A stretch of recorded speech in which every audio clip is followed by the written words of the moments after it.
Bueno, buenas noches. En mi reloj ya están las 7:36. Sé que podemos ir empezando. Hoy vamos a tocar dos temas muy interesantes.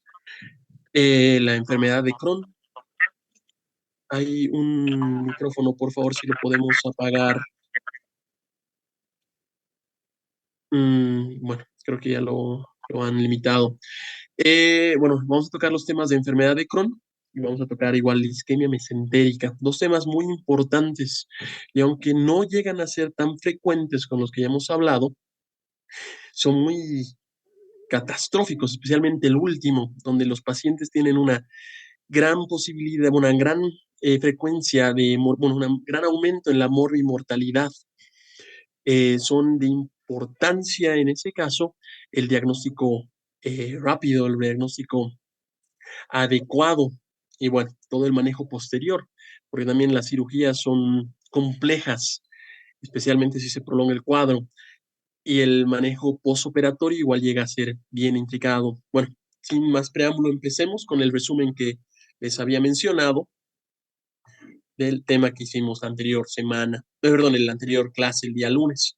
Bueno, volviendo un poquito a lo que vimos de intestino delgado, podemos ver que el intestino delgado tiene sobre todo tres partes, ¿verdad?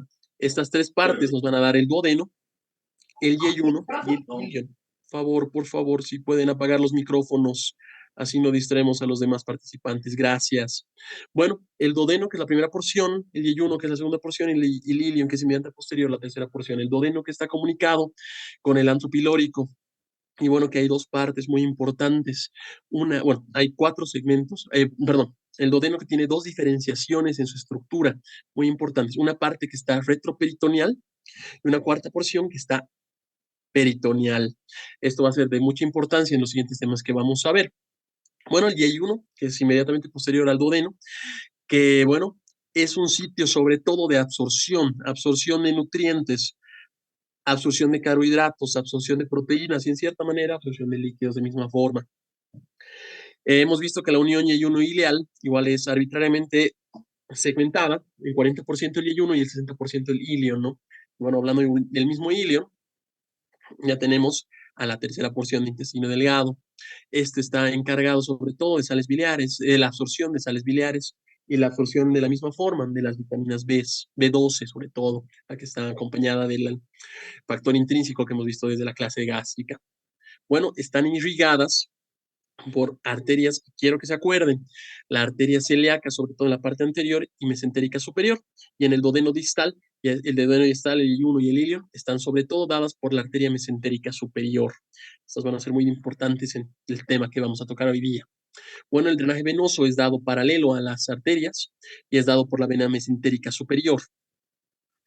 Igual en el drenaje linfático, muy paralelo a las arterias y las venas, aquí podemos ver que van a drenar estos vasos linfáticos a los ganglios mesentéricos.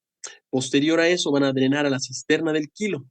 La cisterna del quilo va a ir al conducto torácico y luego llega a la vena subclavia para allá el drenaje central. Está inervado ya por la parte parasimpática, por el nervio vago, los nervios vagos, tanto derecho e izquierdo, y el simpático por los nervios esplácnicos. ¿Ok? Continuando, ya hemos visto que tiene cuatro capas, una capa mucosa, una capa submucosa y una capa muscular propia, y la serosa que está en la parte más superficial. La capa mucosa tenemos segmentos importantes que hemos visto, el epitelio que está encargado sobre todo de la absorción, la lámina propia que nos va a ayudar mucho en la defensa, y la muscular es mucosae que tiene la parte muscular, la parte del movimiento igual. Ahora esto está organizado en, ya sabemos, el borde de cepillo de los enterocitos, pero también en vellosidades y criptas.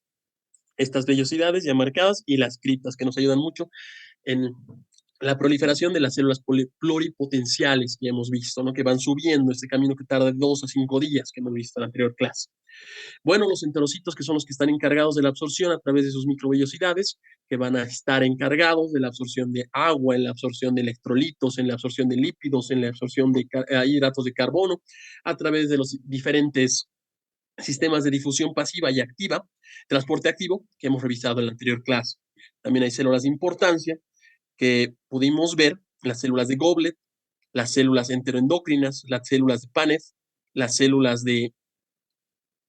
hemilinfocitarias, ¿no? Las células de Goblet que están encargadas sobre todo del moco, las células enteroendocrinas que nos van a generar secreciones a través de glánulos de agentes reguladores, también hormonas, las células de Paneth que van a estar en la base de la cripta y van a fomentar la secreción, bueno, van a hacer la secreción de enzimas digestivas, de péptidos antimicrobianos para fomentar ese catabolismo de los nutrientes. Y las células M y los linfocitos que nos van a ayudar en la defensa muscular, que hemos visto que el intestino delgado aparte de su función de absorción y secreción, tiene una función protectora linfocitaria muy marcada a través de las placas de Peyer que ya han visto en la anterior clase. Bueno, la capa submucosa tiene ese tejido conectivo denso, esas redes vasculares muy importantes para la reposición de células, los plexos submucosos de Meissner y fibroblastos para formar la estructura. La capa muscular que nos va a ayudar con los movimientos peristálticos. Ya hemos visto los movimientos de propulsión y retropulsión a través de las capas de celulares y musculares, tanto la circular y la longitudinal, que aquí tenemos los dos periodos que se deben acordar. Un periodo cuando comemos, que está sobre todo encargado de la contracción proximal al quimo, al contenido alimenticio, y la dilatación distal. Y bueno, en la parte intraprandial, este movimiento a través de las tres fases para limpiar todos los sedimentos, todo el restante de alimentos, las células muertas que hay que movilizar a través del intestino. Y bueno, la capa serosa también es un recubrimiento del peritoneo visceral, sobre todo encargado de capas mesoteliales, que ahí en la imagen también se puede ver.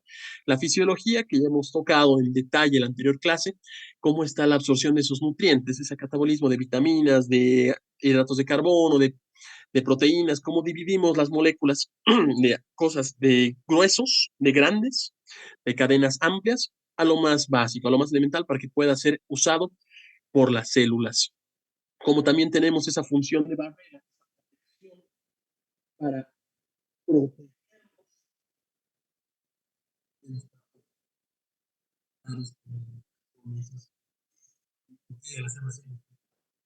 Doctor, Dime, no se le escucha muy bien, doctor.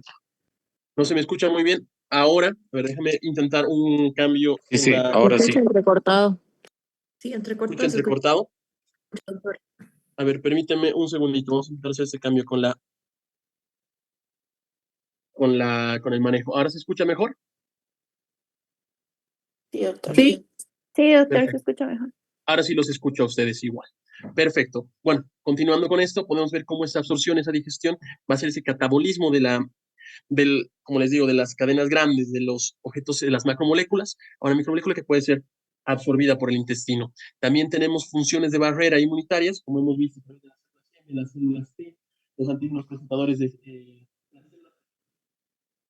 Doctor, se le vuelve a oír lejos, entrecortado. que me vuelve a Se oír escucha lejos. como si estuviera con audífono. Ahora se me escucha mejor. Sí, doc, ahora sí. Ahora sí, bueno, vamos a intentar mantener esto. Estoy manejando, la verdad, con el mismo audio de la computadora, o sea que a ver si funciona así. Bueno, los antígenos presentadores de las células presentadores de antígeno para poder marcar estos patógenos y poder generar una defensa protectora a través de las placas de Peyer para que ataquen a estos patógenos. También la función endocrina a través de las células D, las células S, las células M para producir las distintas hormonas que ya conocen. Y igual la adaptación intestinal, que nos es muy importante en las resecciones intestinales para que esa hiperplasia dentro del intestino puede generar que haya un cambio dentro de los segmentos para generar otro tipo de segmentos, ya sea un yeyuno que se puede volver ilio o un ilio que se puede volver incluso colon para ver cómo podemos absorber lo que hemos perdido a través de la cirugía. Bueno, continuando. Ahora sí, en la parte de la patología, teníamos la obstrucción de intestino delgado, una patología diaria muy frecuente que va a ser la interrupción del flujo normal del contenido intestinal a través del intestino delgado. Esta puede llegar a ser una suboclusión parcial o una oclusión total, una completa. ¿Cuáles serán las causas más comunes? Aquí tenemos que diferenciar entre un paciente posoperatorio y un paciente no operado. Un posoperatorio usualmente son bridas y adherencias. Y en un paciente no operado, las hernias sobre todo. Y bueno, entre los dos grupos, las adherencias igual mantienen la mayor frecuencia y bueno, los diferentes tipos de enfermedades que pueden generar obstrucción intestinal, una de las cuales vamos a hablar justo el día de hoy, la enfermedad de Crohn.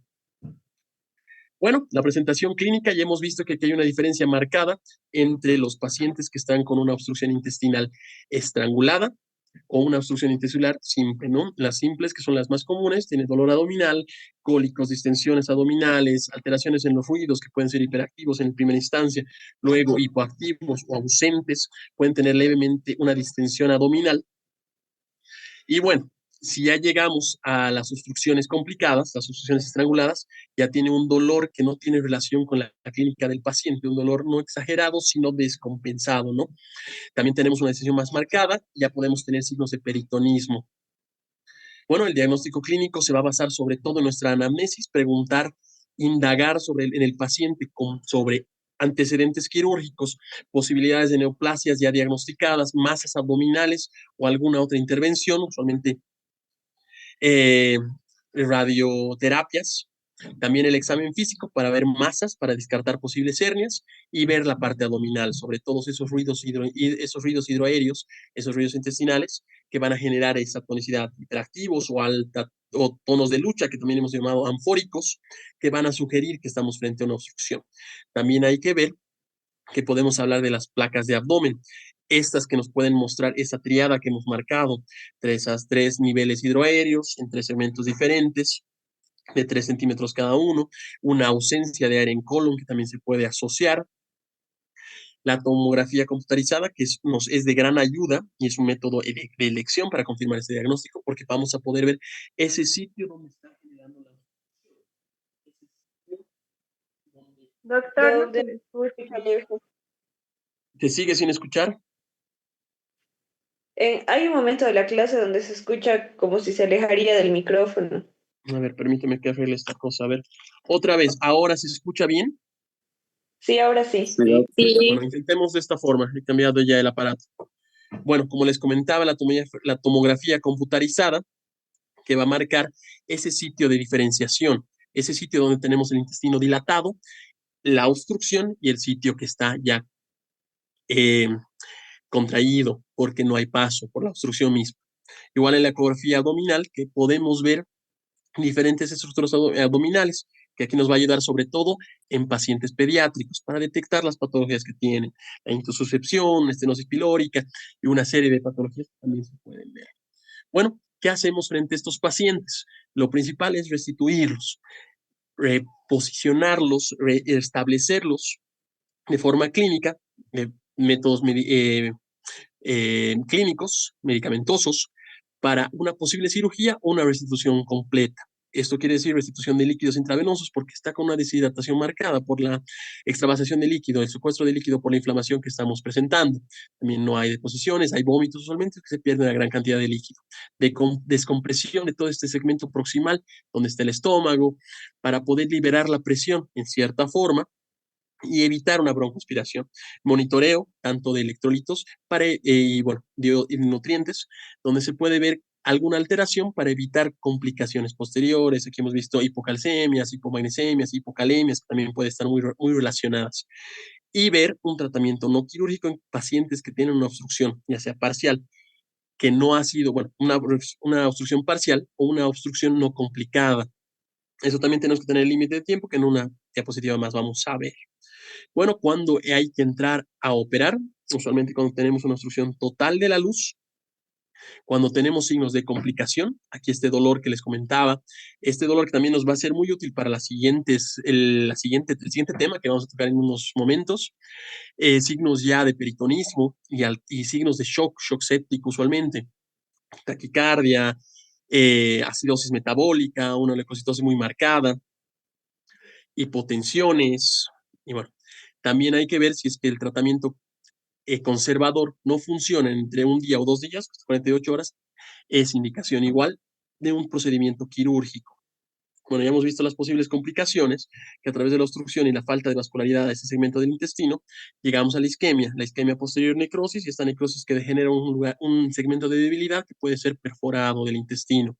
Una perforación en el intestino y en la cavidad abdominal va a hacer que el contenido intestinal salga de la cavidad de la luz Llega a la cavidad, nos genera una peritonitis, una sepsis, y esto llega a una gran fatalidad, una mortalidad muy marcada. Y bueno, ya hemos hablado un poco de los desequilibrios hidroelectrolíticos, que hay que evitar estos desequilibrios para no generar algunas alteraciones mayores.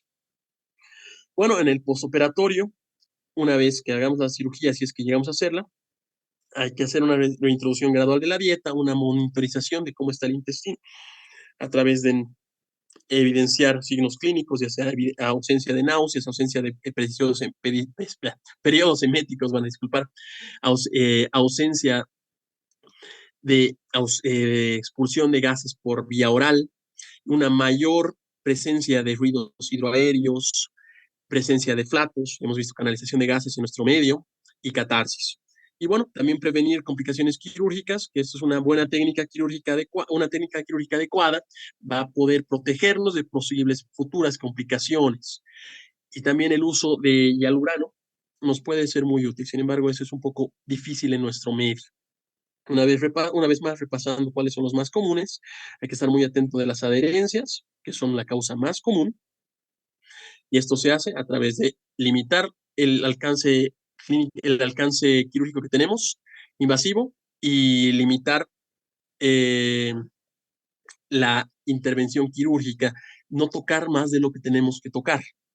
Y bueno, otras causas comunes son las hernias, que hay que estar con mucho cuidado en la parte clínica, eso ya han debido ver, me parece que en clases previas, el vólvulo y la intususcepción, usualmente el vólvulo en pacientes adultos y la intususcepción en pacientes pediátricos, la enfermedad de Crohn, que vamos a tocar un poquito más a detalle en las próximas diapositivas, y los TEUs. Siempre estar atentos de cualquier tipo de masa abdominal para tener el cuidado necesario para indicar el manejo, ya sea por oncología o hacer la resección nosotros. ¿Ok? Bueno, en este pequeño resumen, que creo que hemos tomado unos 15 minutitos, no sé si quedaron preguntas del día de ayer, perdón, del día lunes. Si quieren realizarlas, podemos resolverlas o intentar resolverlas en el mejor de los casos.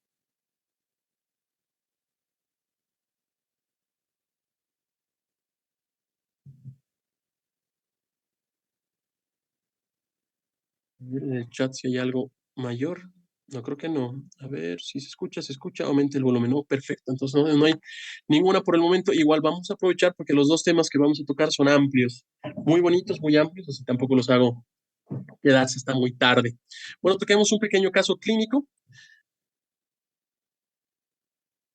Y el caso clínico dice lo siguiente: tenemos un paciente varón de 35 años, no tiene antecedentes médicos de importancia. Se ha presentado a nuestro consultorio, tiene dolor abdominal crónico en cuadrante inferior derecho, tiene una diarrea persistente que está presente desde los últimos 6 meses. El dolor no es continuo, llega en periodos. Es de tipo cólico y se asocia a febrículas. Ha habido una pérdida de peso significativa, casi 10 kilos, la cual no ha sido intencionada por el paciente. También tiene periodos de fatigas y a veces presenta rectorragias.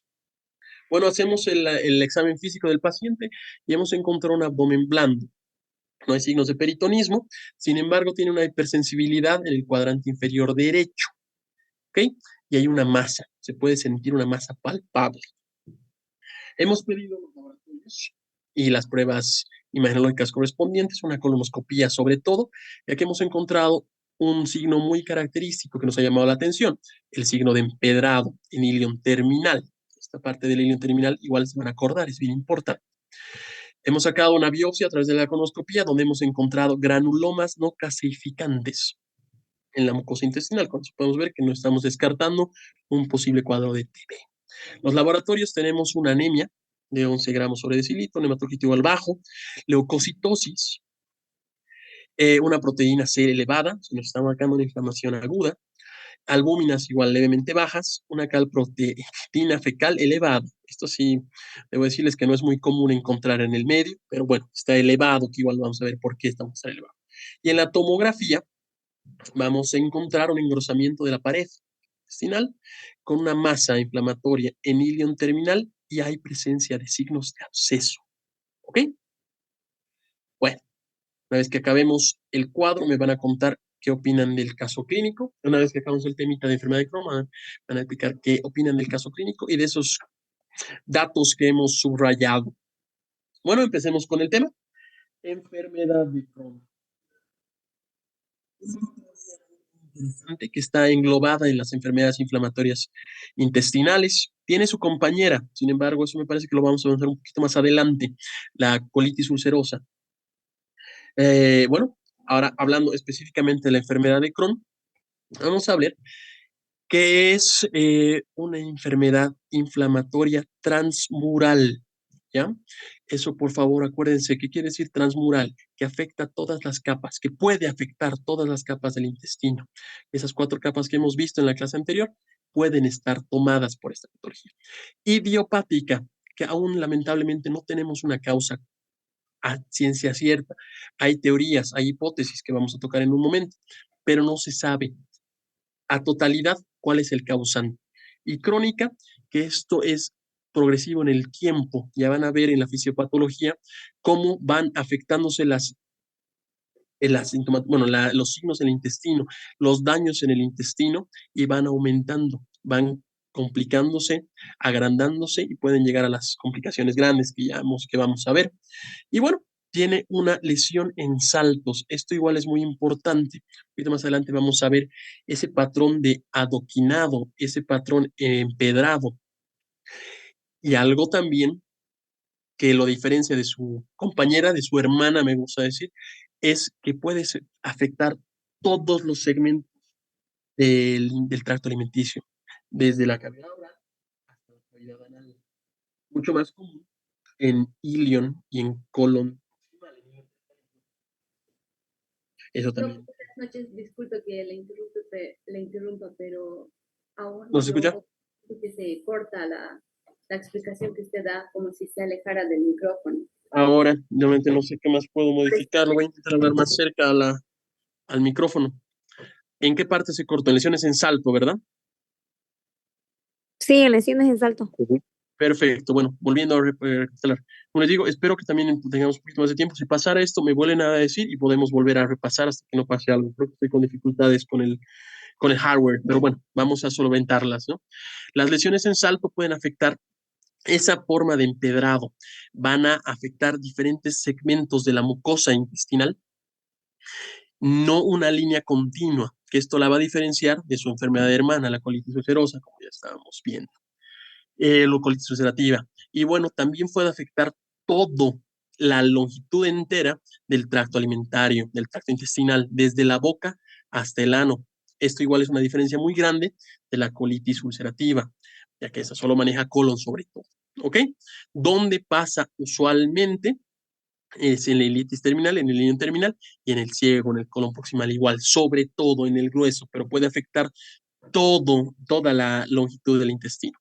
¿Cuánto pasa? Bueno, nuestro libro base marca datos estadísticos americanos.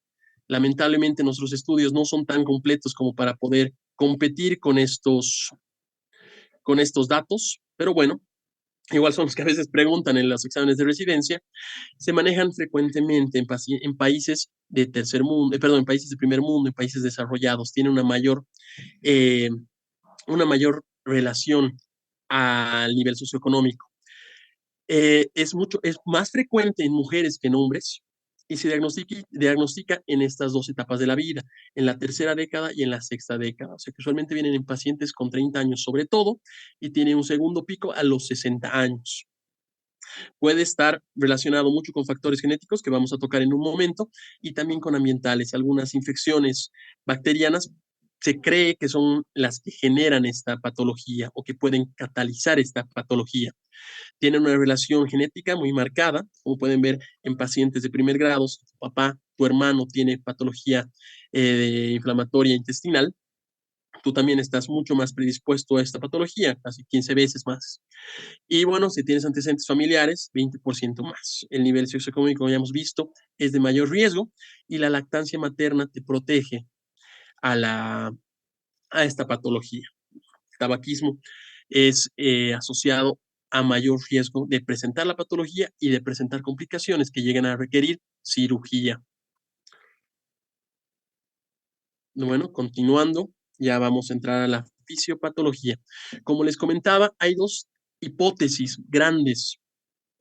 Una que está dada por un factor genético que te predispone a esta inflamación sostenida. Y el otro, que tienes una respuesta inadecuada a un estímulo, ya sea inocuo o una afección exagerada a un estímulo patógeno, que te va a predisponer a un daño a la mucosa, un daño al segmento intestinal. Y bueno, puede ser esta alteración en la barrera epitelial normal, esta normalidad, que te va a generar una respuesta excesiva de los linfocitos. Estos linfocitos, a través de estos estímulos, van a dañar sostenidamente la mucosa, van a alterar todos los planos de la mucosa. La parte genética se basa a través de estos dos genes, el gen IBD1, ¿ok? Y el gen NOB2, por favor. Y bueno, si tenemos el IBD1, tenemos un riesgo 40 veces mayor asociado.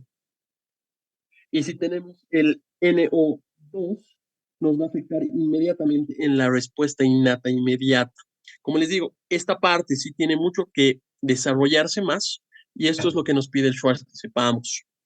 Entonces, con esto vamos a tener una disminución, una mayor disminución en el control de esta respuesta inmune innata y frente a cualquier de esos estímulos, ya sea exagerados o predisposición, vamos a tener un mayor daño a la mucosa dada por nuestras mismas células, en este caso los linfocitos T. Ahora, también se cree que una apendicectomía te puede aumentar el riesgo para una enfermedad de Crohn, porque esto ya un poquito alejándonos del Schwartz, es por un mayor estímulo de esta protección que puede afectar estos segmentos de la mucosa y desencadenar esta patología. Bueno, continuamos. Una vez que tenemos una lesión en la mucosa, van a empezar a ver las úlceras aftosas, unas pequeñas lesiones, usualmente de 3 milímetros, que pueden ser circulares, que van a generar una colección de granulomas linfoides. Van a ir dañando capa a capa la mucosa. Con el progresar del tiempo, esta úlcera aftosa se va a volver lineal o serpentiginosas, que en la siguiente imagen van a poder ver un poquito más. Estas úlceras van a llegar a tener una conglomeración, que aquí ya se llaman las úlceras estrelladas, un marco más grande. Ahora, estas úlceras no están quietas, no están eh, solo en un lugar del intestino, pueden estar en diferentes segmentos y en diferentes compartimentos dentro de un mismo segmento. A lo que me refiero es que puede haber una lesión en la cara posterior y una lesión a 1 centímetro, 2 centímetros posterior, igual en la cara posterior o en la cara anterior. Esto genera este aspecto adoquinado. Como han debido ver alguna vez un empedrado en las calles, igual, lesión, mucosa adecuada, mucosa normal, lesión y mucosa normal. Y en la parte longitudinal hay estas líneas serpentiginosas que ahorita vamos a ver. Progresando esta patología, podemos llegar a que esta inflamación va a horadar, va a dañar todas las capas de la mucosa, de la mucosa, de la submucosa, de la muscular y de la serosa, generando esta inflamación transmural. Transmural, que es el sello patonomónico de la enfermedad de Crohn. Si ves esta inflamación transmural, estamos pensando sobre todo en una enfermedad de Crohn. ¿Dónde va a pasar esto? En un segmento del intestino, en otro, es focal, no es generalizado. Usualmente hay lugares donde está mal la mucosa, donde está dañada, y lugares donde está adecuada. Ahora, otro hallazgo que es muy característico, casi patonomónico de la enfermedad, es que a través de la cicatrización de la fibrosis que va a presentar estas lesiones y la cronicidad de esto, la grasa va a invadir estos segmentos. Entonces, la grasa mesentérica va a proteger, va a intentar proteger y va a generar esta envoltura grasa muy marcada que enseguida la van a poder ver. Y bueno, aquí pueden ver las lesiones y cómo la grasa va modificando, va protegiendo, va cicatrizando en todo caso estas lesiones. Bueno, ya hemos visto que esto puede dañar todas las estructuras, todas las capas mucosas o mucosa muscular y serosa, pero si llegamos a la serosa, también dañamos a órganos contiguos, a órganos que están al lado de nuestro intestino dañado. ¿Qué es lo primero que vamos a ver cercano, contiguo a nuestra asa intestinal, otra asa intestinal. Entonces, al generar una inflamación en mi asa, en mi parte de serosa, puedo adherirme a otra asa. Puedo generar mucho más compromiso para generar un signo de obstrucción. Usualmente estas asas pueden estar pegadas y pueden ser pegadas sin la necesidad de que haya un... Por favor, ese micrófono, si lo podemos apagar, hay un, hay un retorno que lo podemos para no distraernos. Bueno, como les decía, estas adhesiones a otras asas intestinales van a estar pegadas y puede generar posibles complicaciones como obstrucciones intestinales. También a esta inflamación transmural, como les decía, hay una cicatrización, una fibrosis. Esto puede disminuir el calibre de la luz. Al disminuir el calibre de la luz, va a generar una posible estenosis, va a cerrar el conducto.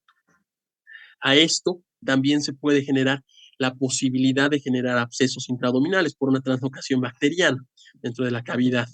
Y si llegamos a perforaciones unidas a otros segmentos, aquí estamos hablando de fístulas entre asas, ¿ok? A su vez, a veces, por un daño tan marcado en la mucosa intestinal, hay la presencia de perforación libre en estas asas y, bueno, puede generar las posibles consecuencias de una perforación libre en estas asas. En este caso estamos hablando de una peritonitis probable, ¿no? Como complicaciones. Y bueno, ya hemos visto las lesiones en saltos, que son las afectaciones discontinuas del intestino, y hay que diferenciarla. Esto yo creo que en la clase que hacemos de enfermedades inflamatorias intestinales vamos a poder ver las diferencias entre la colitis ulcerosa ulcerativa y también la enfermedad de Crohn. Las dos más claras que si quisiera que se queden es que la colitis ulcerosa se queda sobre todo en las capas mucosa y submucosa. La enfermedad de Crohn pasa esa, eh, esa función transmural que hemos visto. Y bueno, la colitis ulcerosa puede asociarse con los efectos. Y bueno, viendo en la presentación clínica. La presentación clínica, vamos a ver qué es lo que nos va a generar. Lo primero que nos genera es dolor abdominal, un marcado dolor abdominal sobre todo, como han visto en el caso clínico, en la región del cuadrante inferior derecho, donde más comúnmente se desarrolla esta afección, que también te puede generar diarreas marcadas y pérdidas de peso sin intención. Pacientes que no están generando ningún procedimiento dietético ni ejercicio físico extenuante, que pueden llegar a tener pérdidas no presupuestadas, no ideadas. Ahora, hay que ver, como ya hemos visto en las posibles complicaciones, tres diferenciaciones para ver cómo está la clínica. Pacientes crónicos podemos ver enfermedad fibroestenótica, donde la cicatrización va a generar cuadros de oclusión intestinal, que ya hemos visto en la anterior clase. Enfermedad fistulizante, que va a generar conexiones entre dos epitelios de diferentes segmentos, dos epitelios intestinales, un epitelio intestinal y un epitelio de algún órgano, ya sea hueco o sólido, o una enfermedad fistulizante hacia el exterior, una fístula enterocutánea, que también son de difícil manejo. Y bueno, una enfermedad inflamatoria agresiva, que esto presenta cuadros mucho más rápidos, muchos más concisos, que pueden llegar a un descompensamiento del paciente mucho más rápido. Bueno, como tocábamos, en estos dos segmentos son los más más comúnmente, más frecuentemente dañados, el intestino delgado en la parte distal y el colon en la parte proximal, tocando el ciego de misma forma. Es una enfermedad iliocecal. Sin embargo, en casi 5 a 10% de los pacientes podemos tener como primer síntoma afecciones perineales, abscesos perineales, fístulas perineales, que nos pueden llegar a generar esta duda diagnóstica para poder ir a otras patologías que hay que diferenciarlas. A su vez, podemos tener manifestaciones extraintestinales, no en la luz intestinal, no en el tracto digestivo. Se cree que aproximadamente el 25% de todos los pacientes que tienen enfermedad de Crohn pueden llegar a presentar estas manifestaciones extraintestinales. Y una cuarta parte de esos 25%, pues estamos hablando 25% al 25%, puede generarnos más de una, siendo la más común dentro de la cavidad abdominal, las hepatobiliares. ¿Ok? Pero sin embargo hay todas estas manifestaciones en las cuales hay que estar atentos. Muchas de estas, especialmente el piodema gangrenoso y el eritema nodoso, tienen que ver con la progresión de la enfermedad. Sin embargo, hay otras que ahorita enseguida vamos a ver que no tienen tanta relación, que pueden ser solo simultáneamente en el paciente. ¿Cómo llegamos al diagnóstico? Ya tenemos las dudas, la sospecha diagnóstica con nuestra clínica. El diagnóstico se va a establecer principalmente por estudios endoscópicos, ya sea una endoscopía alta, porque hemos visto que en todo el tracto intestinal puede estar, o una colonoscopía con llegada al ilion terminal, donde vamos a ver esas lesiones de adoquinado. Por favor, si ven una apariencia de adoquinado, piensen directamente en una enfermedad de Crohn, ¿ok? Bueno, ya hemos visto qué clínica nos tiene que dar sospecha para llegar a una enfermedad de Crohn. Vamos a hacer un repaso, un pequeño repasito, que es el dolor abdominal agudo en el cuadrante inferior derecho, sobre todo, diarreas, inflamaciones intestinales en radiografías, en endoscopías, estenosis al hacer la endoscopía o fístulas. Esto nos puede llevar a pensar en una enfermedad de Crohn. ¿Qué diagnósticos diferenciales vamos a tener? Sobre todo su enfermedad hermana. Hay que diferenciarla grandemente de la colitis ulcerosa. Eso se puede hacer a través de los hallazgos que tenemos endoscópicos y a través de otros anticuerpos que enseguida vamos a tocar, que nos pueden dar la sugerencia, ¿no? No son diagnósticos ya definitivos. Y igual hay que ver la diferencia de isquemia mesentérica, de enfermedades vasculares, de enfermedades diverticulares y una gran acápite en los síndromes de intestino irritable. La clínica se parece mucho. Sin embargo, las imágenes patológicas, en las que hemos hablado mucho, no llegan a tener esa relación. Aunque tengamos esa diarrea, aunque tengamos esa pérdida de peso continua, no hay esa complicación en procedimientos endoscópicos, por ejemplo. Y si tenemos eso, y si tenemos alguna dificultad en procesos endoscópicos, ya tenemos una presencia de protección grasa, de cubierta grasa, mejor dicho, o de adoquinado, ya nos vamos a un diagnóstico directamente de enfermedad de Crohn. Laboratorialmente, ¿cómo llegamos a este diagnóstico? Bueno, aquí hay que diferenciar de otras patologías de las que hemos hablado. El recuento, el hemograma completo puede estar con leucocitosis, como hemos visto en el caso clínico. Sin embargo, no va a ser directamente relacionado a esto. Puede estar en otras patologías, hay la misma función. Puede haber alteraciones por la pérdida de absorción adecuada en el intestino delgado, pérdida de electrolitos, afectaciones en funciones renales por los líquidos que perdemos, afectación en el B12 si es que es en el ilion terminal, factores de inflamación aguda como el PCR, la velocidad de eritrosedimentación. Y aquí ya tocamos dos puntos en los anticuerpos que nos van a importar mucho. Los anticuerpos ANCA y los anticuerpos que son anticuerpos citoplasmáticos antineutrófilos o contraneutrófilos, y los ASCA, que son anticuerpos cerviceae antisaccharomyces. Esto nos sirve de gran importancia para poder hacer la diferencia entre enfermedad de Crohn y colitis ulcerativa. Hay un patrón que se sigue. La enfermedad de Crohn es sobre todo ASCA, los antisaccharomyces positivos y los antineutrófilos negativos. En la colitis ulcerativa es lo contrario. Los ANCA, los antineutrófilos, tienden a ser la positividad. Y bueno, pruebas en heces, pero como les decía, lamentablemente no se realizan de rutina y no hay muchos laboratorios aquí que se presentan, pero la calprotectina fecal nos es de mucha importancia, nos va a ayudar en gran forma. Como vemos en la imagenología, bueno, cuando hemos tocado en los primeros temas, me parece, cómo se ve la radiología en vario, o sea, contrastada, vemos que nos marca la estructura del segmento que queremos ver. Y es lo que nos ayuda mucho en el diagnóstico de estos pacientes. O sea, que nos es de ayuda. No es el diagnóstico definitivo, pero nos va a ser de gran ayuda. Igual la tomografía y la resonancia magnética han generado muchas imágenes de estenosis y de ver de estas redes de úlceras, las úlceras aftosas o los segmentos polipoides que podemos ver y las fisuras que podemos llegar a tener. Bueno, ¿cómo hacemos el tratamiento? Hay que entender una máxima que lamentablemente no es curativa, como es una reacción adversa a nuestros propios linfocitos T, una reacción exagerada por nuestros linfocitos, aún no podemos controlarlo. Se puede limitar, pero no se puede controlar. O sea, la función es, sobre todo, limitar la enfermedad o paliarla en todo caso. Hay que tener un apoyo nutricional marcado. Hemos visto que se puede haber abundantes desequilibrios, tanto electrolíticos como nutricionales. O sea que un manejo sobre una dieta adecuada nos va a ser muy importante. Y en casos donde no se pueda hacer estos regímenes alimenticios, hay la posibilidad de requerir una nutrición parenteral. ¿Ok? El tratamiento médico va a intentar generar esa remisión de la enfermedad, limitar cómo está llegando y llegar a periodos donde no estamos progresando en esa enfermedad.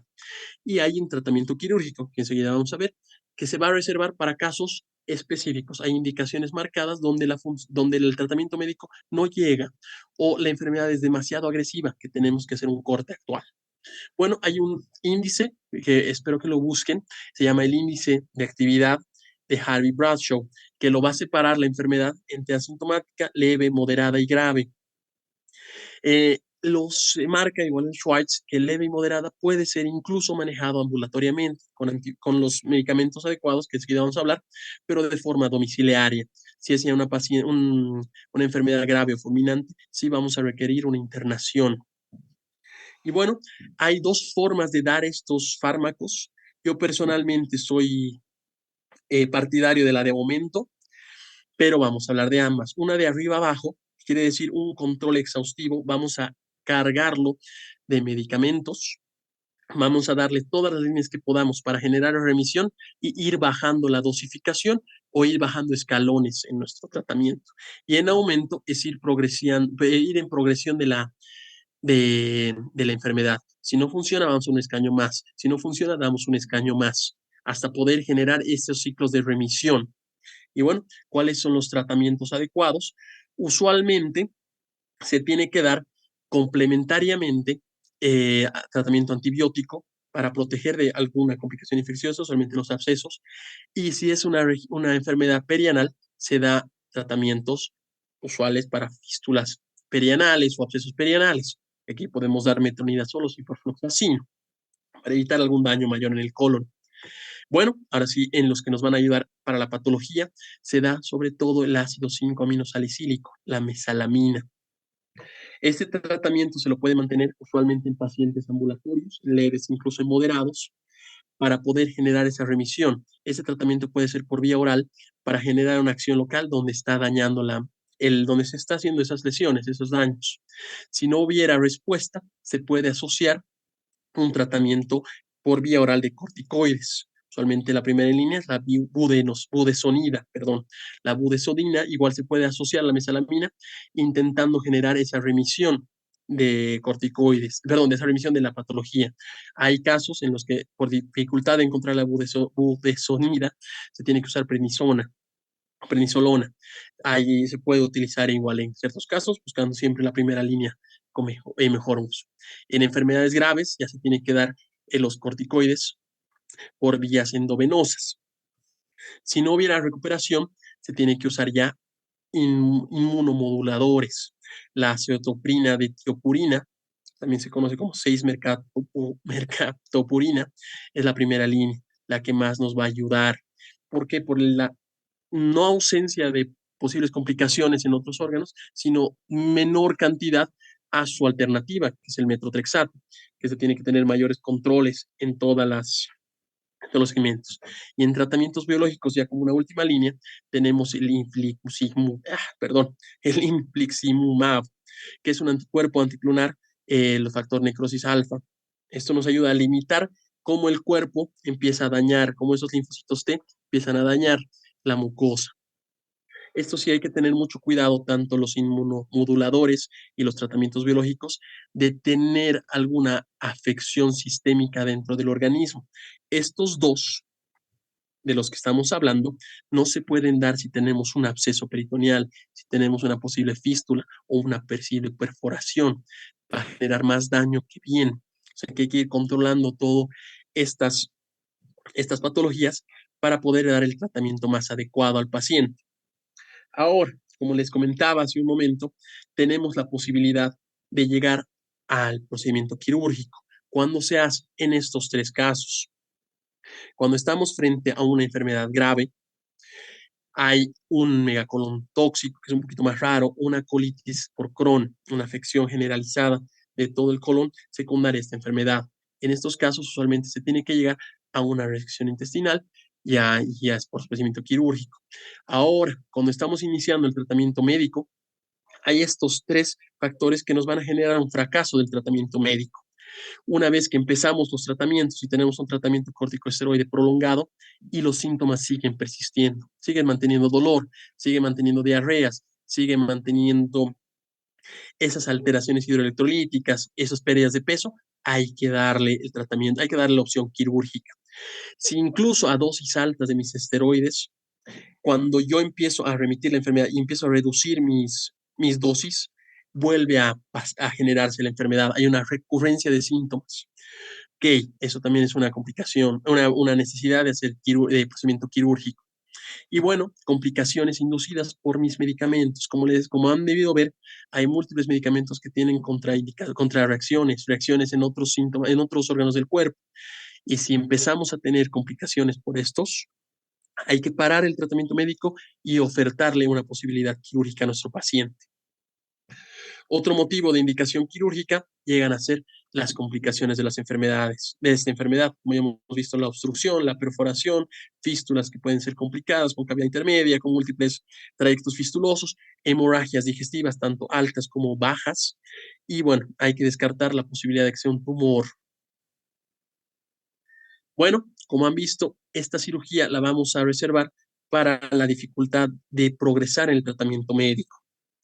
Ahora, una cápita que era importante y que un poquito lo hemos mencionado, en niños varía un poco esas indicaciones. Si no hay crecimiento en niños, es indicación para generar el procedimiento quirúrgico.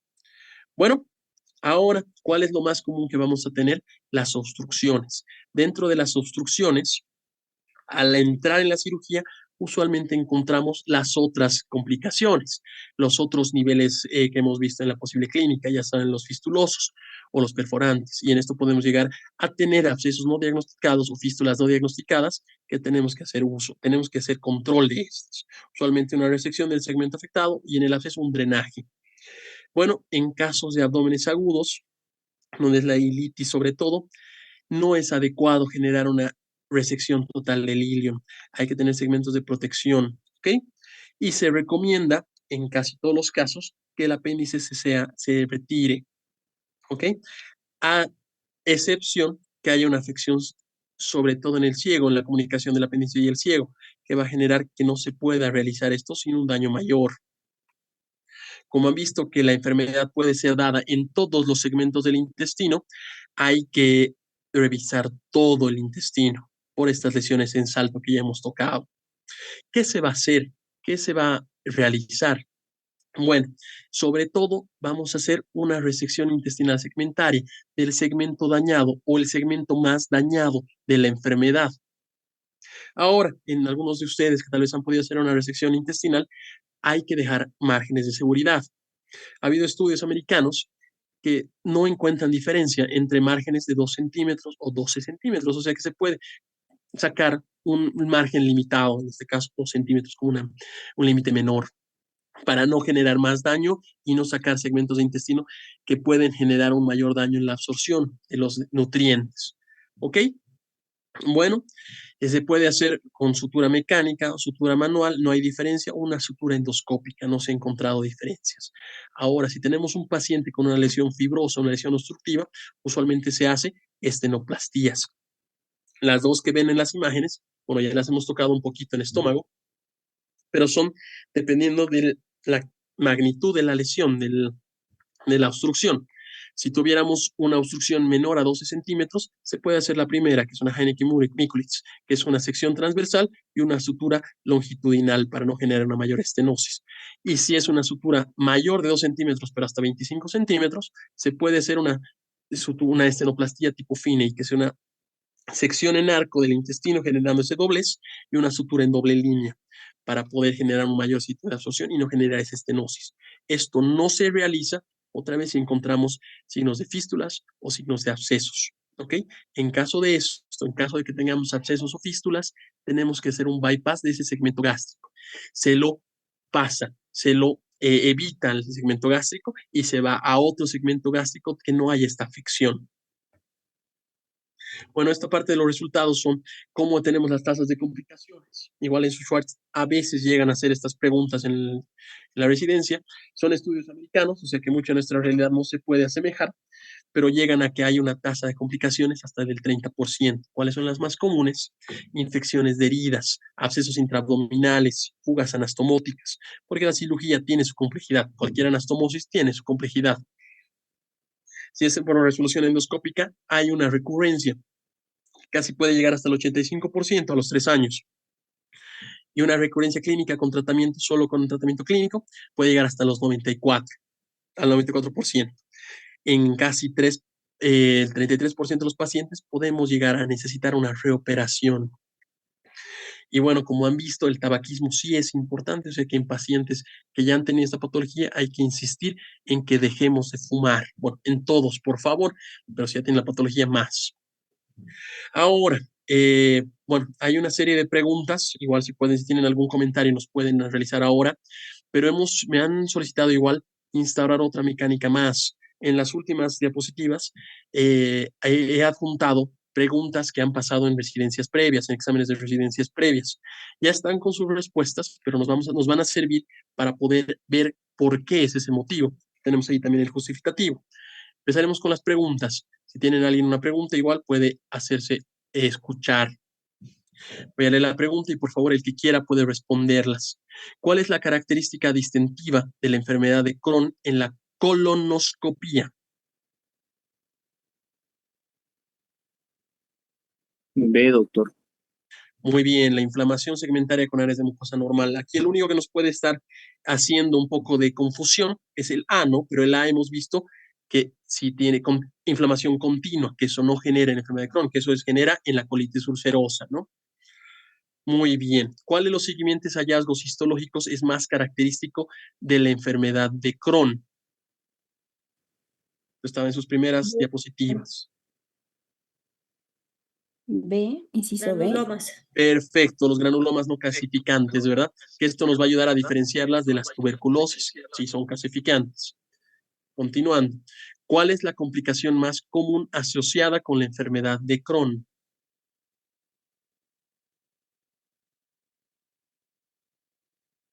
C, doctor. C, doctor. Perfecto, abscesos intraabdominales, muy bien. Vamos a ir ganándole un poquito de velocidad porque si no los voy a tener hasta aquí hasta las 10 de la noche porque la otra patología igual es larguita. ¿Cuál es la prueba de laboratorio útil como marcador de actividad inflamatoria en la enfermedad de Crohn? B, B. B, la calprotectina fecal. Aunque lamentablemente no es muy habitual en el medio, sí es lo adecuado. Y bueno, como nuestro libro es americano, en el primer mundo tienen todo, ¿no? Bueno, ¿cuál de los siguientes síntomas es más específico de la enfermedad de Crohn en comparación con la colitis ulcerosa? Como les digo, estas patologías no se las puede separar muy fácilmente. O sea que los síntomas son Pérdida de muy peso. marcados. No, no es la pérdida de peso. C, doctor. Sí, perfecto. En ambas te puede haber pérdida de peso en la colitis ulcerosa. Cuando tenemos enfermedad inflamatoria intestinal, yo creo que vamos a poder ver más a detalle. Lamentablemente lo menciona en 2 segmentos separados, pero bueno, ya lo vamos a estar viendo. Pero tiene razón, la C es la adecuada.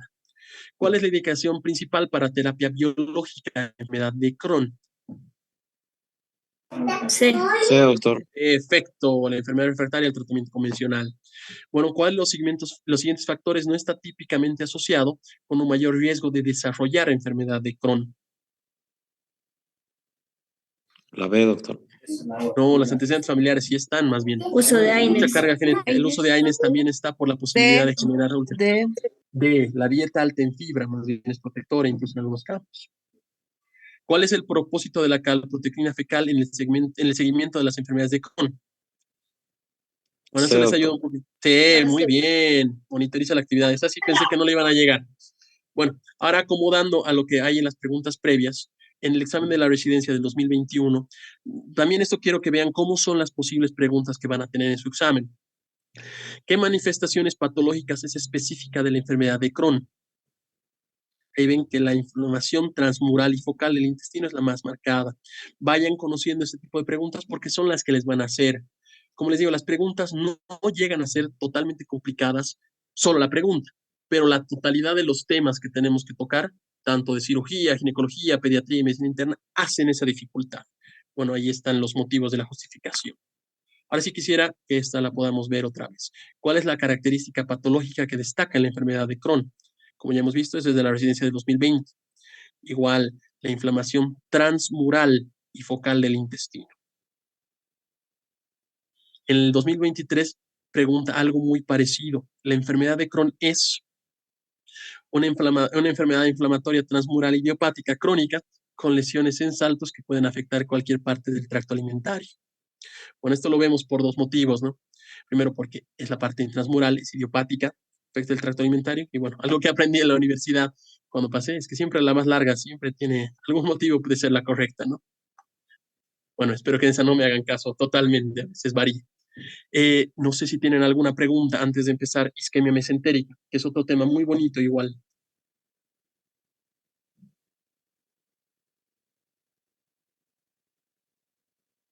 Bueno, entonces empezaremos isquemia mesentérica y al último podemos hacer igual preguntas que se les hayan quedado remanentes del curso. Empecemos con un pequeño caso clínico, ¿ok? Tenemos un paciente masculino de 68 años y es mayor, tiene antecedentes cardíacos, fibrilación auricular no anticoagulada, tiene hipertensión arterial, tiene diabetes mellitus tipo 2, se presenta en el servicio de urgencias donde ustedes están atendiendo y presenta un dolor abdominal agudo muy marcado de inicio súbito. El dolor es fuerte, severo, no se alivia con cambios de posición, no se alivia con analgésicos que toma en su casa. Es difuso, no puede diferenciarlo en la parte del abdomen. El paciente va a referir náuseas, vómitos y deposiciones sanguinolentas. El paciente no ha referido fiebre y no tiene antecedentes de cirugías previas. En el examen físico vamos a tener abdomen blando, es palpable, no tiene alteraciones, no hay masas probables, pero sí tiene un dolor marcado en la palpación y hay signos de defensa, hay respuesta muscular, hay una ausencia casi total de los ruidos abdominales. Sacamos laboratorios. En los laboratorios tenemos una hemoglobina de 13, un hematocrito de 39, una leucocitosis marcada con desvío a la izquierda, un lactato elevado. El lactato aquí también nos va a ser muy importante, de 5 milimoles. Glucosa igual elevada, una creatinina de 1.5 y un boom de 35 miligramos.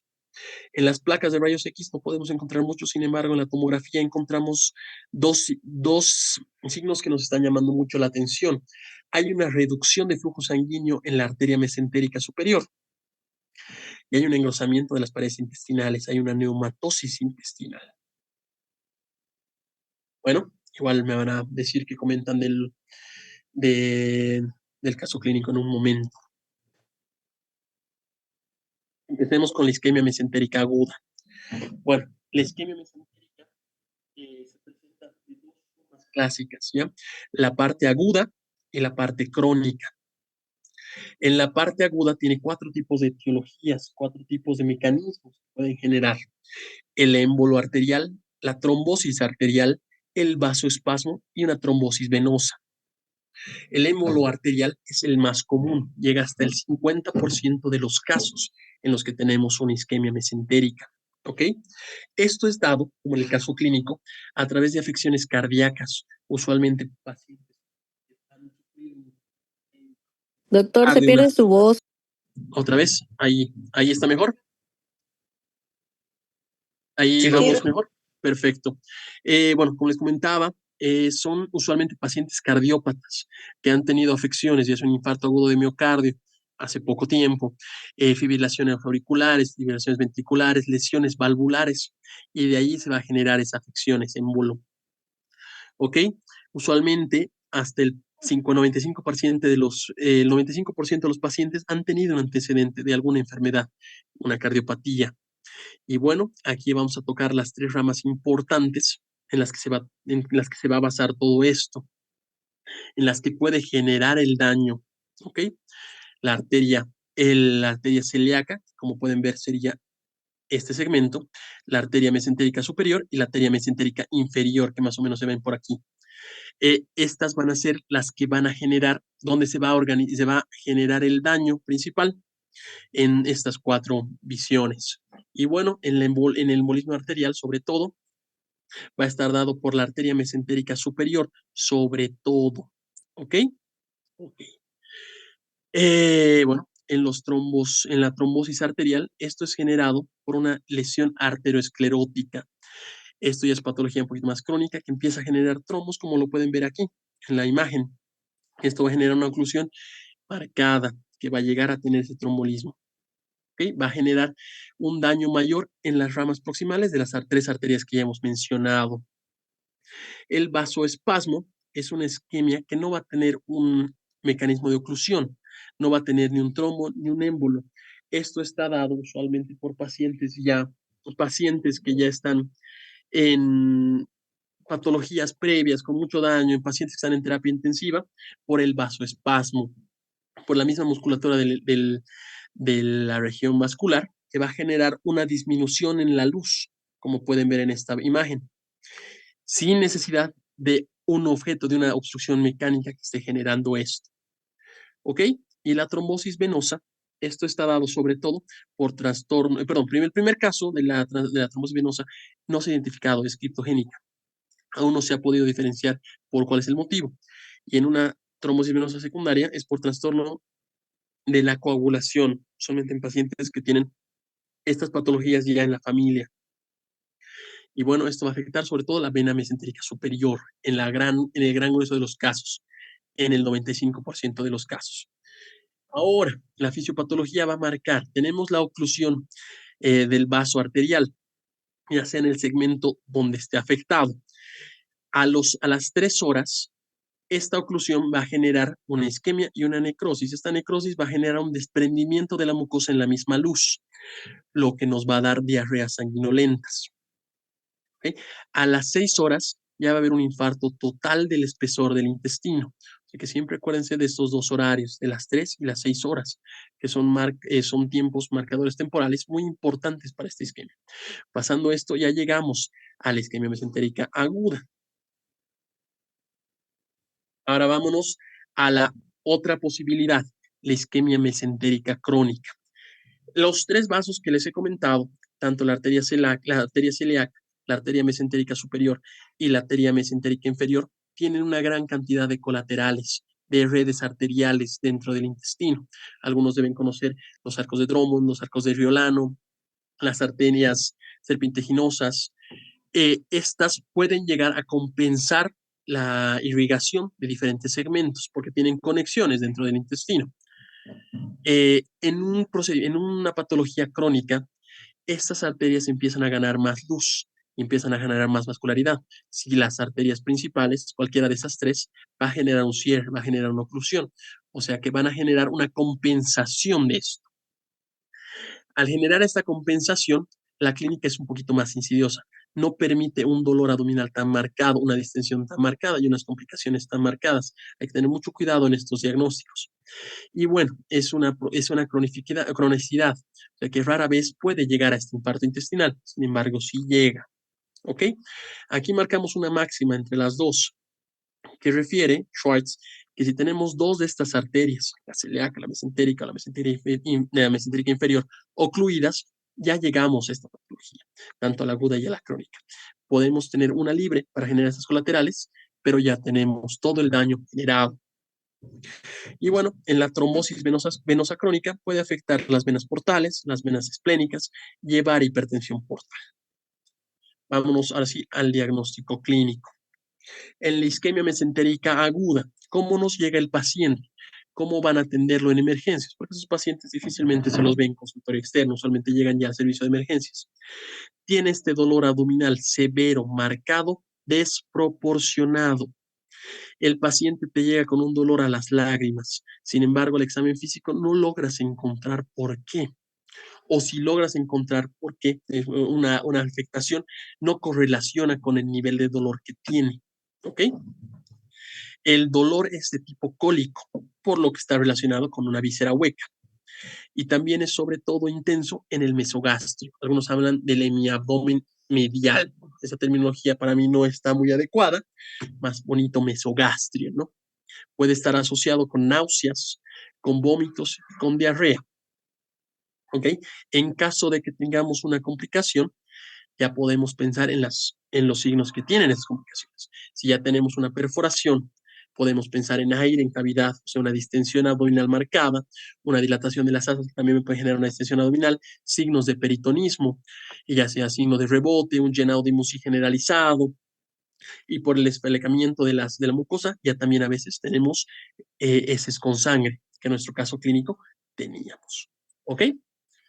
Yendo a la clínica de una isquemia mesentérica crónica, como les mencionaba, este diagnóstico es un poquito más complicado de realizar por la cronicidad de los síntomas. No te llega con una patología tan marcada. El paciente usualmente te dice, me duele el abdomen, me duele después de comer y no quiero comer. Tienen el marcado temor de comer, temor a comer, temor postprandial. También llegan con pérdida de peso no intencional. Paciente hace 6 meses que no puede subir de peso y más bien está bajando. O a veces solo te llegan con dolor abdominal. ¿Por qué nos es complicado esto? Porque la pérdida de peso también nos puede asociar el dolor abdominal con un TU, con una neoplasia. O sea que diferenciarlos a veces es muy complicado. Cuando llegamos a un diagnóstico de estos es por una anamnesis muy marcada. Y bueno, hemos visto por qué los motivos de esta dificultad en la sintomatología, esta ausencia de muchos síntomas, es por ese marcado irrigación colateral que puede solventar esos síntomas. No marca tanto porque no está tan dañado, porque hay otras arterias que están supliendo su actividad.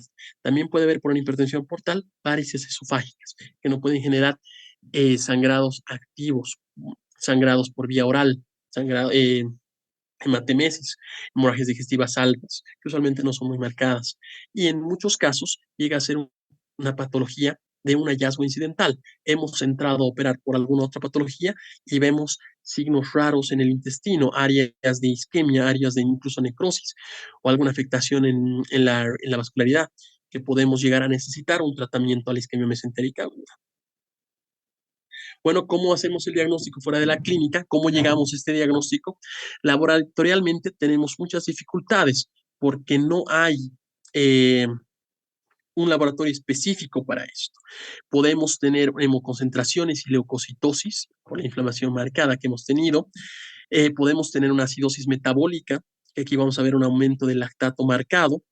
Podemos tener tendencia a amilasas séricas elevadas, pero todas estas que les he dicho también están en los diagnósticos diferenciales de otras patologías, también de la isquemia mesentérica aguda, o sea que no nos es muy útil para poder diferenciar.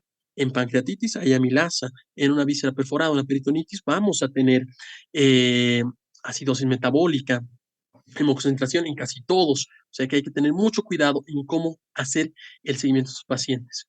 ¿Qué otras ayudas podemos tener? La radiografía simple de abdomen nos va a ser útil para poder excluir otras patologías. Aquí podemos diferenciar de estas obstrucciones intestinales para no hacer un diagnóstico errado. Tenemos que saber sus diagnósticos diferenciales, o sea que una perforación, un vólvulo por otros motivos también nos va a ser útil. ¿Qué nos van a dar indicios de una isquemia mesentérica? Neumoperitoneo, neumatosis intestinal y Gasenbean porta, 2 de los cuales estaban en su caso clínico, ¿verdad? Bueno, estos nos pueden ser indicios de que estamos con algo más y hacer los demás exámenes. También se puede ver que hay un hilio adinámico, pero un abdomen que no tiene gas, no se mueve el intestino. Y aquí lo puede ver un poco, hay asas dilatadas. Sin embargo, ahí yo no veo gas, yo no veo esos niveles hidroaéreos, la parte aérea no se encuentra. ¿Por qué? Por la misma inflamación, el mismo edema que pueden tener las asas y las paredes de las asas que van a cubrir todo eso, no nos van a permitir. O sea que el hilo adinámico con un abdomen con ausencia de gases es también un indicio a que tenemos que hacer otro tipo de estudios. Aquí el Schwartz nos pregunta sobre la endoscopía superior y la colonoscopía, una endoscopía de vía digestival, pues no nos va a ser útil porque vamos a ver el interior de la luz intestinal. Sin embargo, esta afección es de los vasos sanguíneos y de los ingresos de los vasos. O sea que eso están en la parte mural, no nos va a ser de mucha ayuda. La radiografía con bario, los estudios contrastados más bien están contraindicados por 2 motivos. El primero, en casos de perforaciones, el bario nos va a generar mayor daño. Una peritonitis química nos puede generar en estos pacientes. Y el segundo, que nos va a perjudicar en el estudio adecuado. Una arteria, me estoy adelantando, una arteriografía, que es lo que necesitamos. Con el contraste podemos tapar la visualización de estos vasos. ¿Ok? Bueno, como ven, igual estamos hablando de que en isquemia mesentérica estos laboratorios igual nos van a ser muy complicados por la compensación que tenemos. Necesitamos un estudio tomográfico y sobre todo con contraste de las vías arteriales. Un estudio que sí nos es útil es la ultrasonografía dúplex. ¿Qué quiere decir ultrasonografía dúplex? No sé si lo han escuchado el término antes. Es un término americano que utiliza una conjunción, una unión entre una ecografía normal y una ecografía Doppler. Para que no tengan una dificultad, eso es, la unión de esos dos nos va a permitir un, un, un método diagnóstico no invasivo para esta patología, con una sensibilidad adecuada en casos de que se estén osando mi intestino, bueno, estén osando los vasos sanguíneos, ya sea por esta oclusión. Se puede utilizar, sin embargo, es de mucho más ayuda para el seguimiento postoperatorio. En tomografías nos es útil también, sin embargo, están con estudios prometedores, se pueden ver las arterias, las venas, sin embargo, pintarlas, darles contraste nos va a ser de más ayuda.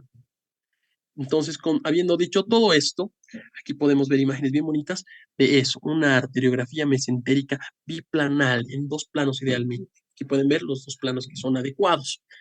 ¿A qué se refiere esto? Es instalar contraste para la vía arterial. Nos va a permitir ver la estructura de esos vasos sanguíneos, de esas 3 arterias que necesitamos observar y la posible obstrucción en cualquiera de esas 3. Este es el método diagnóstico adecuado para estas patologías. Y aquí podemos ver, disculparme, me tomo un poquito de agüita, me estoy dando 2 segunditos que ya hablé demasiado. Bueno, permite confirmar el diagnóstico de mi enfermedad mesentérica. ¿Qué vamos a ver? Vamos a ver esa obstrucción, esa oclusión tanto total o parcial de la arteria celíaca, de la arteria mesentérica superior, que es la más frecuente, o de la arteria mesentérica inferior. ¿Cómo se puede ver? Bueno, aquí hay diferentes posibilidades, dependiendo cuál es. Usualmente se puede ver un signo de menisco. ¿Qué quiere decir esto? En esta se ve mejor. En esta se ve mucho mejor. El signo de menisco quiere hablar de esta cierre de continuidad.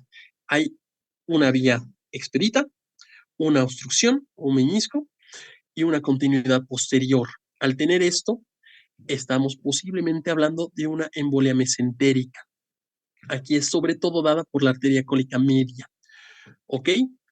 Ahora, entre las embolias y las trombosis también podemos ver una diferenciación marcada en qué segmento están. Como pueden ver aquí ya tenemos una arteria. Las trombosis mesentéricas usualmente están a 1 o 2 centímetros de la raíz de la aorta. Sin embargo, las embolias están un poco más alejadas. Eso también nos es un indicio para poder ver. ¿Ok? En imágenes de vasoespasmo difuso, esa no oclusiva que hemos visto, igual, usualmente el tronco principal está normal. Sin embargo, en la parte posterior no se logra ver la obstrucción, pero sí se logra ver la disminución de la luz. Aquí, ¿qué nos puede ayudar en la arteriografía? También podemos hacer algún rol terapéutico. Se pueden iniciar cateterismos que enseguida vamos a poder ver y tratamientos tromboembólicos. Usualmente en primera línea se da el tratamiento tromboembólico con heparina en nuestro medio. Bueno, estas patologías son sobre todo de tratamiento quirúrgico, ya que no podemos llegar fácilmente a tratar con medicamentos las arterias, tenemos que hacer una reparación de este segmento, o en el peor de los casos, un bypass. Ahora, hay 2 visiones, una la reparación clásica, la reparación quirúrgica, y una que está tomando más en boga hoy en día, que es la endoarterial, que ya lo utilizan las unidades de cateterismo cardíaco, que en los hospitales usualmente tercer y cuarto nivel llegamos a tener. Bueno, el tratamiento inicial de una isquemia mesentérica es restituir al paciente, sobre todo reanimarlo con líquidos porque el paciente te va a llegar en malas condiciones. Podemos iniciar una anticoagulación sistémica con heparina para prevenir que estos trombos, disculpo, lleguen a afectar otras, perdón, ahora sí van a disculpar la tos, lleguen a afectar otros segmentos donde pueden haber tromboembolismos y bueno, ya sean dentro de la misma vasculatura mesentérica, y un monitoreo hemodinámico exhaustivo. Aquí estos pacientes hay que ponerles todo. Alguna vez me han contado, bueno, me comentaban docentes, me acuerdo antiguos, que era cateterismo por las 3 vías: sonda nasogástrica, catéter Foley, sonda, catéter venoso central, incluso líneas arteriales. Hay que monitorizarlo en todos los segmentos porque la patología es compleja. En manejo quirúrgico, ¿cuál es nuestro principal objetivo? Sacar ese émbolo, extirpar ese émbolo, sacar la oclusión del vaso. Y bueno, en los demás vamos a ver enseguida. ¿Cómo vamos a abordar? Tenemos que llegar al segmento donde está afectado. Ustedes ya han visto que hay 3 arterias que están sobre todo predispuestas a estos daños: la arteria del tronco cefálico, la arteria mesentérica superior y la arteria mesentérica inferior. Estas 3 junto a la aorta abdominal están en el retroperitoneo, o sea que usualmente se recomienda una incisión mediana, llegar a la región del cuarto segmento del duodeno y entrar en el retroperitoneo. En esta clase no es mi intención que sepan operar esto aún. Yo creo que eventualmente ya vamos a charlar con eso, con los que elijan cirugía, pero llegar a esto es importante. Se hace una identificación de dónde es el segmento afectado con vistas autoestáticas y se genera una embolectomía, se hace una extracción. Ya puede ser a través de catéteres, usualmente Fogarty's, que se utilizan en estos casos, o si es que llegamos a lo mismo, sacar el émbolo de forma instrumentada, ¿no?, en el segmento que está afectado. Luego hay que evaluar la viabilidad intestinal.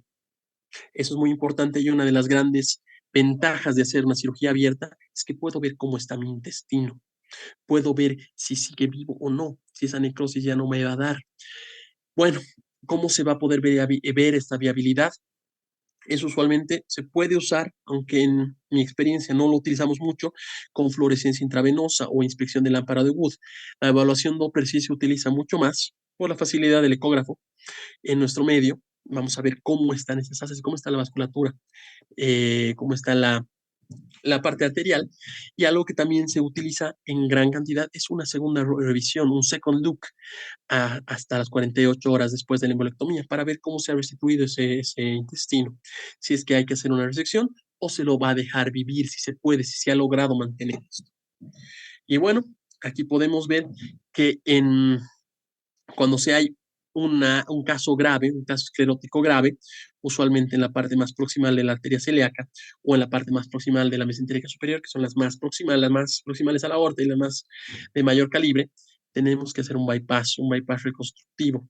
Este bypass usualmente se puede utilizar de la vena safena. Se pasa la vena safena, se hace una derivación hacia un segmento donde no está afectado. Igual, si el intestino no está viable, está muerto y está necrosado, no se puede utilizar material protésico. ¿Por qué? Porque este material protésico, primero, que está en un sitio muy delicado, pero por cualquier translocación bacteriana se me puede infectar. Y sacar ese material protésico y volverlo a cambiar ya es una cirugía de mayor complejidad a lo que ya estamos en complejidad alta. ¿Dónde se puede utilizar esto? Usualmente en la aorta. Como hemos visto, las 3 arterias van a tener su salida por la aorta: la arteria celíaca y la arteria mesentérica superior por el lado anterior, en la cara anterior, perdón, y la arteria mesentérica inferior por la cara izquierda. O sea que aquí también tenemos que diferenciar entre la supraceliaca y la infrarrenal. Las primeras 2 van a ir supraceliacas, y la infrarrenal ya tiene otro tipo de connotaciones. ¿Por qué? Por la misma estructura que tiene. Estos bypasses no pueden torsionarse, no pueden girarse, y las arterias infrarrenales usualmente tienen esa posibilidad de generar mayor torceduras. Y bueno, otra posibilidad es ver la diferenciación entre la arteria supraceliaca y la arteria ilíaca. ¿Esto por qué? Porque es más difícil llegar a la arteria ilíaca. Bueno, diferencias en la parte técnica. Igual, sinceramente, dudo mucho que les pregunten en el examen. Bueno, tocando a lo que ya hemos visto en antiguas diapositivas, en antiguas clases, hay puntos claves que son buenos que los toquen como máximas más que otra cosa. Y bueno, los objetivos del tratamiento para la isquemia mesentérica que tiene sintomatología es mejorar la calidad de vida y prevenir el infarto intestinal, yo metería aquí, o el mayor infarto intestinal, que estamos intentando que recuperen en mayor funcionabilidad de ese intestino. La intervención endovascular, que ahora enseguida vamos a tocar, tiene una eficacia de tratamiento similar al perioperatorio. Sin embargo, es mayor tiempo quirúrgico, perdón, mayor tiempo de estadía hospitalaria y hay mayor recurrencia. Suele volver a pasar en los pacientes que se ha hecho una endovascular. Y esto, la reconstrucción quirúrgica, tiene mayor durabilidad, le dura más al paciente y tiene menos posibilidad de una recurrencia, de que vuelva a pasar, en comparación a lo endovascular. Vamos a la isquemia mesentérica crónica, que de la misma forma hay que hacer una revascularización del segmento. Aquí se puede hacer más que todo por una endarterectomía transaórtica, se hace por vía endovascular y se puede instilar, eh, soluciones que nos van a liberar ese vasoespasmo. Aquí la papaverdina nos puede ayudar en gran forma para ayudar esa liberación del vasoespasmo. ¿Okay? Bueno, hay que buscar lo mismo que buscamos en todo, ayudar a la revascularización de toda mi circulación mesentérica y prevenir un mayor infarto. Estas endarterectomías transaórticas usualmente son más comunes en las uniones entre la arteria celíaca y la arteria aorta, ¿no? En los ósteos, en la arteria mesentérica superior. Y bueno, ¿cómo se puede hacer también un bypass? Se hace a través de 1 centímetro distal al origen y hay que de forma anterograda hacia adelante por la supraceliaca y de forma retrógrada con las ilíacas o las infrarrenales. Ok, ahora vamos a lo último de la parte abierta, el síndrome de compresión del tronco celíaco. Este es un síndrome especial, un síndrome que está diferenciado de lo demás, porque es una compresión extrínseca de la vasculatura.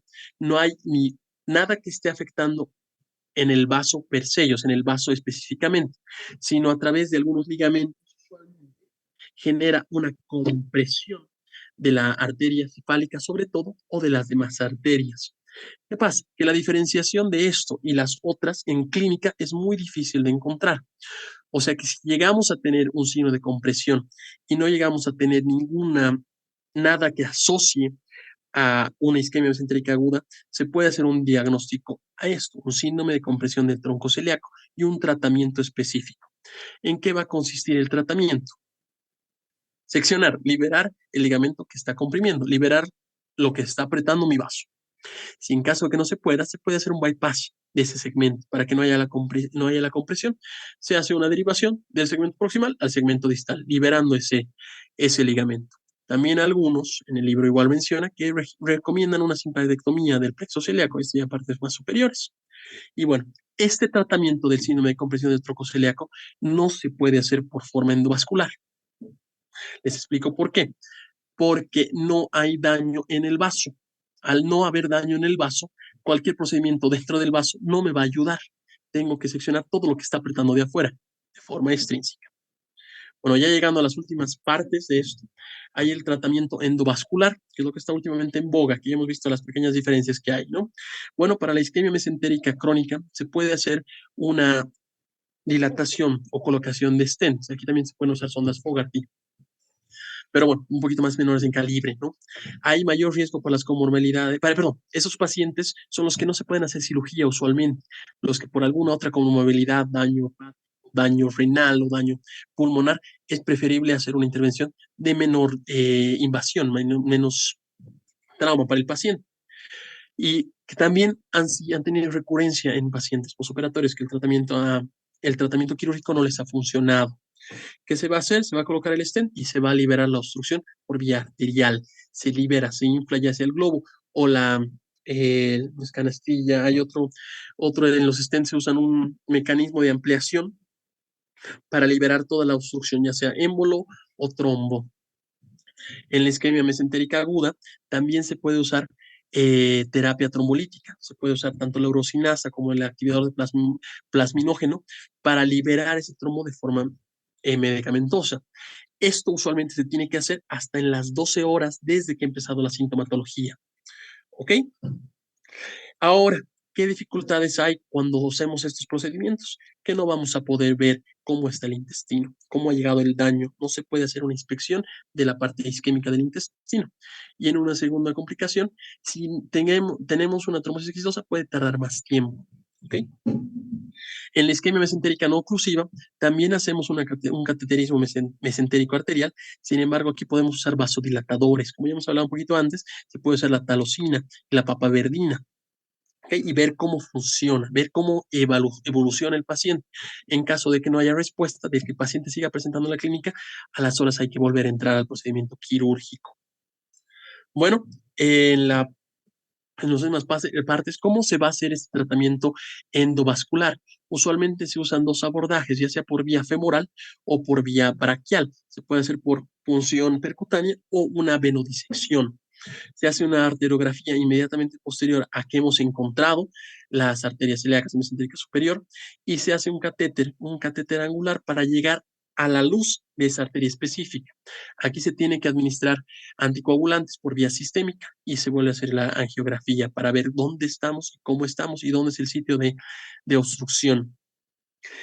Una vez que llegamos al sitio de la estenosis, podemos hacer la dilatación del globo posterior para hacer una tracción de la obstrucción o una instalación del stent para poder liberar y generar un mayor tamaño a esa área de afectación. Bueno, y se tienen que usar antiplaquetarios. Usualmente los pacientes salen con clopidogrel o incluso aspirina en pacientes que no tienen tantos recursos económicos a largo plazo.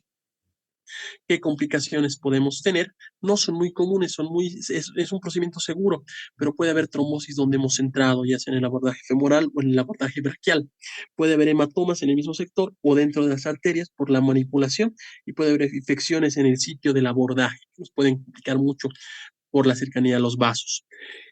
Bueno, hay que hacer a veces disecciones en angioplastías transluminales y se te recomienda en estos casos de disecciones la utilización de un stent para que alargue el tamaño.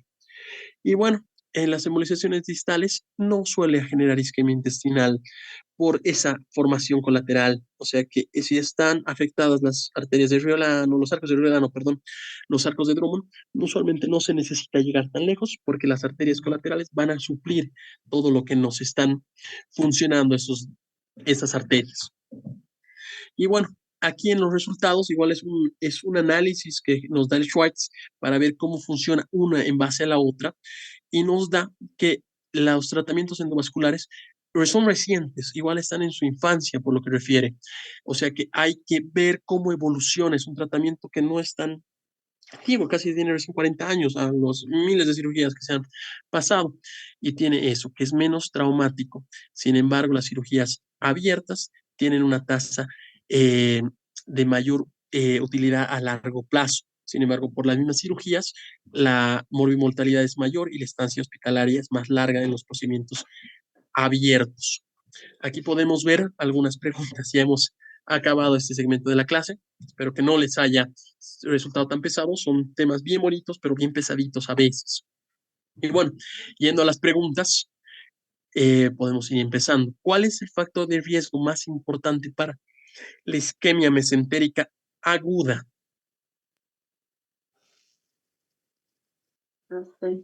Sí, Perfecto, hemos visto que la patología cardíaca es la que principalmente te genera, ¿no? Una fibrilación auricular, como lo que tenía nuestro paciente del caso clínico, es la que genera este daño. Muy bien. ¿Cuál es el síntoma más característico de la isquemia mesentérica aguda? La B. B. B, el dolor abdomen súbito. Severo en 10 minutos, ¿vale? ¿Qué hallazgos laboratoriales es más sugestivo de una isquemia mesentérica aguda? Aquí, por favor, descarten las posibilidades. Exacto, la elevación del lactato, ¿no? Aunque ningún laboratorio nos es indicador de que estamos frente a esto, la elevación del lactato nos es lo más significante dentro de todas estas. ¿Cuál es la prueba de imagen de elección para diagnosticar isquemia mesentérica aguda? C. Perfecto, la arteriografía, que es la única que de verdad nos va a ver dónde está la obstrucción, dónde está el daño, ¿no? Muy bien. ¿Cuál es el tratamiento inicial más adecuado para un paciente con sospecha de isquemia mesentérica aguda? B. Perfecto, la anticoagulación que vamos a necesitar porque estamos tratando con esa patología, ¿no? Ahora sí, ¿cuál es la intervención quirúrgica más adecuada para un paciente con intestino necrótico debido a una isquemia mesentérica aguda? Ve, doctor. Las resecciones intestinales de los segmentos afectados. Muy bien, muy bien. ¿Qué complicaciones puede surgir si la isquemia mesentérica aguda no se trata adecuadamente? Sí. Perfecto, una perforación por el sitio de isquemia, necrosis que puede llegar a perforación. Muy bien. ¿Cuál es el signo clásico que indica la presencia de necrosis intestinal en una isquemia mesentérica aguda? Sí. Ella, entra nomás, tranquilo. Suerte. Perdón, van a disculpar. El dolor abdominal es Sí, doctor. perfecto, dolor abdominal desproporcionado a los hallazgos físicos. ¿Qué opciones de tratamiento puede considerar para la revascularización de la isquemia mesentérica aguda? Ah, El stent endovascular. Muy bien, muy bien. Y acabando con las preguntas, ¿qué hallazgo de tomografía de abdomen es más indicativo de una isquemia mesentérica aguda? sí. Perfecto, la reducción del flujo sanguíneo de la arteria mesentérica superior, que es donde está más, sobre todo el daño. Bueno, aquí también tocando eh, preguntas que han sido dadas ya previamente. Hay que ver en cuánto, bueno, ignorando el proceso fisiopatológico, en cuánto tiempo causa la isquemia mesentérica aguda la necrosis de la mucosa intestinal.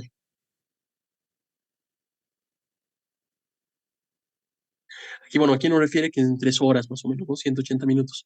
Aquí sí puedo darles una recomendación de cómo dar el examen. Van a tener mucho cuidado leyendo las preguntas.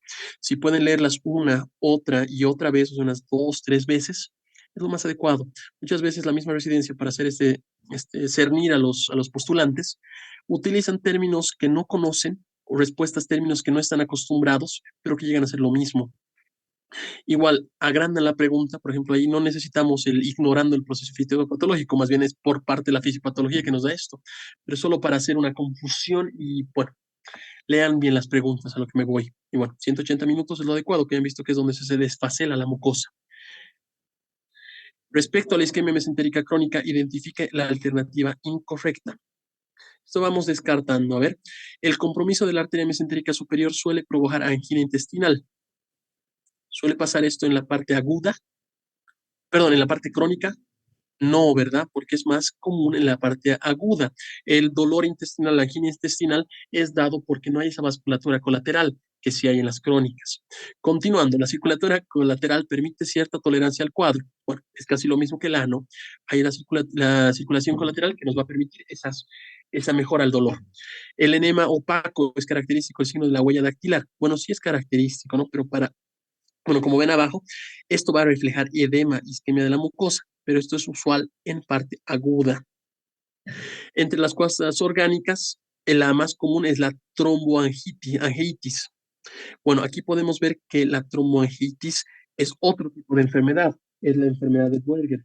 Aquí sabemos que lo más común es la aterosclerosis, perdón. O sea, esa es la respuesta correcta.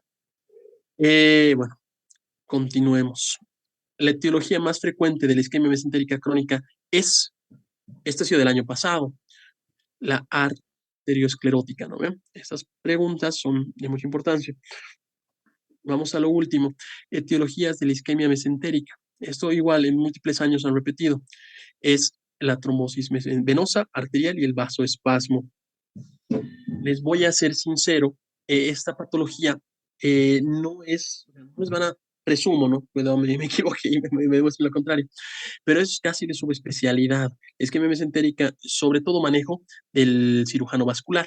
O sea, que preguntas sobre cuál es el tratamiento, en qué segmento tiene que hacer y cómo hacer el tratamiento, dudo que les pregunten para el nivel que estamos yendo, que es el nivel de especialidad, no subespecialidad. Y bueno, saber qué es la patología, saber la sintomatología de la patología, saber el tratamiento de la patología y saber qué posibilidades hay si es lo que tienen que saber. Okay. Bueno, Estamos ya casi en 1 hora 41, o sea que no quiero quitarles más de su tiempo. Les agradezco mucho por su atención y estoy dispuesto a responder cualquier pregunta que tengan, ya sea de este tema o del anterior, que no pudimos hacer esta retroalimentación. Igual dudas sobre estos casos en pacientes, por favor. Doctor, buenas noches. ¿Cómo estás? Buenas noches.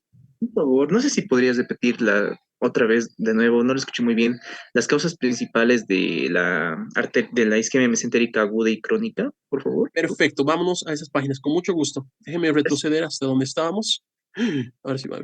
Vamos a dar una par de vueltitas. Bueno, depende mucho de qué estás siendo afectado. Las causas de la isquemia mesentérica aguda se puede variar en las tres que hemos marcado, ¿no? En la isquemia mesentérica trombótica, embólica, el vasoespasmo y la trombosis de la vena. La etiología principal de aquí estamos un poquito más, aquí está, del émbolo arterial, por favor, es por patología cardíaca, por una fibrilación auricular, ventricular, lesiones valvulares, que por ahí se suelte el émbolo, por ahí va a viajar el émbolo y va a llegar a la vasculatura mesentérica. En la trombosis es por procedimientos ateroescleróticos. Aquí les hice la imagencita, si se acuerdan, de que empieza a ocluirse la luz del vaso por la aterosclerosis. Esto va a generar estos trombos. En el vasoespasmo es en pacientes críticos que no tienen la misma posibilidad de generar esa contracción y dilatación de los vasos. O sea que es una isquemia no oclusiva en pacientes críticos que tienen sobre todo el uso de noradrenalina, adenosina, vasopresores. Y en la trombosis venosa, en primera instancia, no está escriptogénico. Y en cuadros que sí se ha podido identificar, que casi el 5 al 15% de los identificados, es por trastornos de la coagulación, ya sea por enfermedades que ya están en la familia, o sea, trastornos de coagulación hereditarios, o los que están adquiridos recientemente por alguna medicación que tenga que tomar por otra patología. Eso sobre todo. Y en la trombosis crónica está usualmente marcada por la aterosclerosis de la misma forma. Ya se empieza a marcar, se empieza a afectar la estructura crónicamente. Y lo único que cambia, bueno, lo que más cambia en la aguda es que hay esta circulación colateral que nos va a proteger a esa sintomatología, ese dolor marcado. Pero es sobre todo, para responder a tu pregunta, arteriosclerosis en la crónica.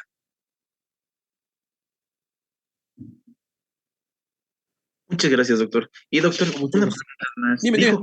Dijo que la angina intestinal más pertenece a la isquemia mesentérica crónica que la aguda, ¿no? No, aguda, siempre Ah, aguda. ya. El dolor es sobre todo en la aguda, por lo que estamos hablando. Al tener vasculatura colateral, vas a tener una protección. O sea, esos segmentos intestinales que tienen la oclusión van a estar alimentados por toda la red colateral que tiene. O sea, que no te va a generar esa molestia, ese dolor, que al tener en una aguda donde dos o más vasos están ocluidos, no tengo quien los proteja porque no se ha formado esa vasculatura colateral. No hemos tenido ese tiempo, esa lesión y reparación que ha aumentado el diámetro de todos mis arcos de Friolano, de Drummond, de las serpentiginosas. Por eso es el dolor en la aguda.